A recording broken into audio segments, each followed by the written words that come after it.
Lip liner দিয়ে আজকে তোমার সাথে একটা লিপস্টিক শেয়ার করবো। তো লিপ লাইনার দিয়ে লিপস্টিক কে কে দিয়েছো? আর লিপ লাইনার দিয়ে কিন্তু অনেক সুন্দর সুন্দর লিপস্টিক দেওয়া যায়, যে কোনো কালার লিপস্টিক তোমরা কিন্তু একটা লিপ লাইনার আর কিছু টেকনিক শিখিয়ে দিব, সেটাই যদি ফলো করো তাহলে যে কোনো কালার লিপস্টিক দিতে পারো। এখন যেটা করতে হবে, আমি ঠোঁটের উপরে ভালো করে আমার কনসিলার দিতে হবে। কনসিলার দিয়ে সেটাকে বিউটি ব্লেন্ডার দিয়ে ঠোঁটটাকে ভালো করে ব্লেন্ডিং করে ফেলতে হবে। তো ব্লেন্ডিং করে ফেললাম। এখন যেটা দিলাম সেটা হলো, আমি এখানে একটা লিপ লাইনার নিলাম, ডার্ক একটা ব্রাউন কালার একটা লিপ লাইনার। সেটা দিয়ে আমি কিন্তু আমার ঠোঁটটাকে ড্র করে ফেললাম। এটা কিন্তু আমি ওভারলাইন করি নাই, কারণ ওভারলাইন কেন যেন আমার করতে ভালো লাগে না। ঠোঁটের যে শেপ অনুযায়ী কিন্তু আমার মেকআপ করতে ভালো লাগে, লিপস্টিক দিতে ভালো লাগে। আমি আমার ঠোঁটের শেপ অনুযায়ী কিন্তু এখন আমি লিপস্টিক দিয়ে নিচ্ছি। দেখো আমার ঠোঁটটা দেখতে কতটা সুন্দর হয়ে গেছে। তো এই যে দেখো আমার ঠোঁটের আর আমি কিন্তু ভালো করে দিয়ে দিলাম লিপ লাইনার। আর এখন যেটা করতে হবে, এরকম একটা ফ্ল্যাট একটা ব্রাশ লাগবে, সেই ব্রাশটা দিয়ে তুমি তোমার লিপ লাইনারটা যে দিয়েছো এটাকে ভালো করে স্মাচ করে দিতে হবে, যেন তোমার লিপ লাইনারটা যে গাঢ় ছিল সেটাকে খুব সুন্দরভাবে লিপস্টিকের আকারে করতে পারো। দেখো আমি কিন্তু ব্লেন্ডিং করে কিন্তু লিপস্টিকের মতো করে ফেললাম, একদম ছড়িয়ে ভিতরের দিকে নিয়ে আসলাম। এটা যেন ছড়িয়ে বাহিরের দিকে না যায়, এদিকটা তোমার খেয়াল রাখতে হবে। তো দেখো কত সুন্দর একটা কিন্তু কালার হয়ে গেছে আমার লিপের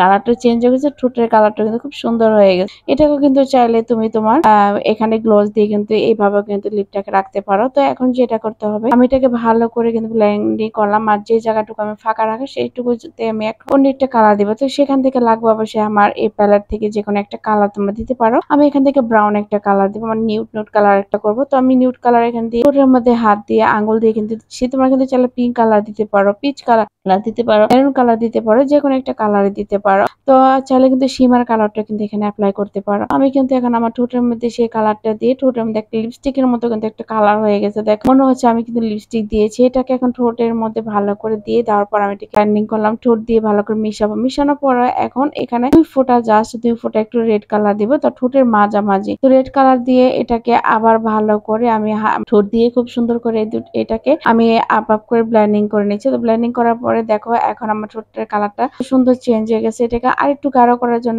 আর অল্প একটু দিলাম, দিয়ে এটাকে আমি এখন একটু গাঢ় করলাম। তো গাঢ় করার পরে দেখো আমার ঠোঁটের কালারটা মনে হচ্ছে যে লিপস্টিক দিয়েছি। আর এই লিপস্টিকটা কিন্তু এখন ট্রেন্ডে চলছে, এইভাবে কিন্তু এখন লিপস্টিক দেওয়া হচ্ছে। তোমরা চাইলে কিন্তু এখানে লিপ গ্লস দিতে পারো, যে কোনো কালারের লিপ গ্লস। আর এই যে দেখো আমার পুরো ফেসটা একটা বাটার মেকআপ করেছিলাম। আমার এই মেকআপ লুকটা কিন্তু আমি অনেকে শেয়ার করেছিলাম, কিন্তু আমার বেস মেকআপটা শেয়ার করা হয় নাই, তোমাদের সাথে শেয়ার করবো। তার জন্য অবশ্যই ভিডিওতে চোখ রাখতে হবে। এরকম বাটারি মেকআপ দেখতে হলে এটা হলো একদম ওয়াটারপ্রুফ মেকআপ, একদম খুব সহজে ওয়াটারপ্রুফ বেস মেকআপটা তোমরা করতে পারবা। সেই ভিডিওটা দেখতে চাইলে অবশ্যই একটু ধৈর্য রাখতে হবে। আর ভিডিওটি ভালো লাগলে প্লিজ একটা লাইক একটা ফলো শেয়ার দিয়ে পাশে থাকবে। আর সেই ভিডিওতে থাকছে কিন্তু যাদের স্পট, যেমন আমার ফেসে অনেকগুলো স্পট ছিল, সেটাকেও কিন্তু হাইড করেছি আর এইরকম মেকআপের মাধ্যমে। তো আজকের মধ্যে এখানে সবাই ভালো থাকবে, আল্লাহ হাফেজ।